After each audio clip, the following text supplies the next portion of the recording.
ரொம்பவே பிரபலமான நடிகையில் ஒருத்தவங்களா இருக்கவங்க தான் சியாமந்தா கிரண். இவங்களுக்கும் பிரபல நடிகர் ஆனந்த செல்வனுக்கும் இன்னைக்கு திரும்ப நடந்திருக்கு. அந்த வீடியோ சோஷியல் மீடியாவில் இப்போ வைரல் ஆயிட்டு வருது. நடிகை சியாமந்தா கிரண் பல சீரியல் நடிச்சிருக்காங்க. இவங்க ஆரம்பத்தில் சரவணன் மீனாட்சி, தெண்டல் வந்து என்னை தொடும், அமுதாவும் அன்னலட்சுமியும், அண்ணா போன்ற பல சீரியலில் நடித்திருக்காங்க. அதுலேயும் ஒவ்வொரு சீரியலுமே யதார்த்தமாக நடிப்பை கொடுத்துட்டு வராங்க.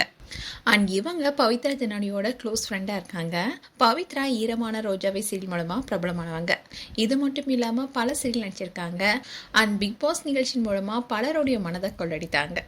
இன்னிலும் தான் பவித்ரா அண்ட் சியாமந்தா இவங்க 2 பேரும் ஒன்றா சேர்ந்து பல இடங்களுக்கு போயிருக்காங்க.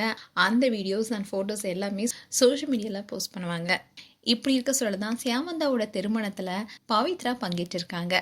அண்ட் சியாமந்தா கிரணுடைய கணவர் யாருன்னா நடிகர் ஆனந்த செல்வன். இவர் பல சீரியல் நடிச்சிருக்காரு. குறிப்பாக ஜீ தமிழில் ஒளிபரப்பாகிட்டு வர ஐலே என்ற சீரியலில் ஹீரோவாக இப்போ நடிச்சிட்டு வராரு. இவங்களுடைய திருமணம் காதல் திருமணம். பெற்றோருடைய சம்மதத்துடன் இப்போ திருமணம் நடந்து முடிஞ்சிருக்கு. அண்ட் இவங்களுடைய திருமணத்தில் பல சீரியல் பிரபலங்களும் செலிபிரிட்டிஸும் வந்து கலந்துக்கிட்டு மணமக்களை வாழ்த்திருக்காங்க.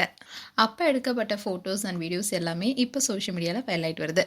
சியாமந்தா கிரண் அண்ட் ஆனந்த் செல்வன் தம்பதிக்கு எங்களுடைய மனமார்ந்த வாழ்த்துக்கள். மேலும் உங்களுடைய வாழ்த்துக்களை கமெண்ட் செக்ஷன் சொல்லுங்க. இது போன்ற வீடியோஸை பார்க்க news Tamil kids channel subscribe பண்ணுங்க. மறக்காம நோட்டிஃபிகேஷன் பட்டனை கிளிக் பண்ணுங்க.